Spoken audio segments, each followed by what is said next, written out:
Ya reitera el Consel Jimmy Villaflores el su desgusto na andanza del proyecto Z3R, especialmente na di su barrio na Santa Catalina. Según con Villaflores, hasta este tiempo, mucho pa mga proyecto de desagua y cementara de camino na di ila barrio, el está pendiente. Igual lang según el proyecto de road concreting na Martha, que asegura DPWH na Disyembre año 2016 sila con este ay completa, pero hasta ahora ta esta según pendiente. Y así según subi con el desagüe pero con el mismo camino, hasta ahora no hay panimobe.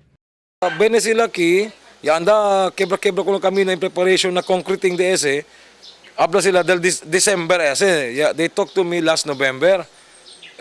Ahora, December ya, kabilang ng December 2017, no ay pagayot sila ya anda check ya asal trabaho. So immediately, yalang mayo attention del project engineer del DPWH, engineer Kokoy, Jalaidi, abli ko nele, paborto lamang attention del contractor. Kay Aura, todo mga bihikulo, hindi kami tamanda entraan ng park aki, kay Tormento el camino.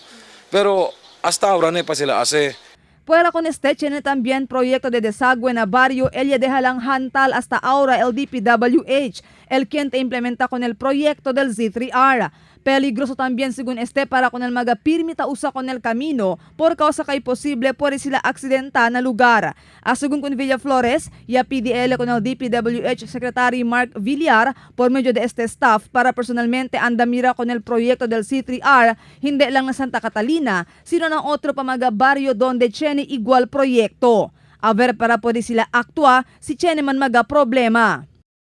Ya dali yung mensahe con Mr. Michael Regino, uno del mga staff del DPWH Secretary Mark Villar, kaya habla yo si Takile, kaya de Sambuanga le, si Takile na Sambuanga, tapi di ko nele audience, pwede mangkwento kami, pwede kami inspeksyon na. Para pwede le first hand reporta gayod con el DPWH Secretary, el exacto ko sa tapasaki, kasi di man-relay lang kita kung DPWH aquí, definitely habla sila, liba sila, todo bueno, pati liba sila na lugar, check ya, akal may problema, pero problema na sila liba, that is the common problem, no?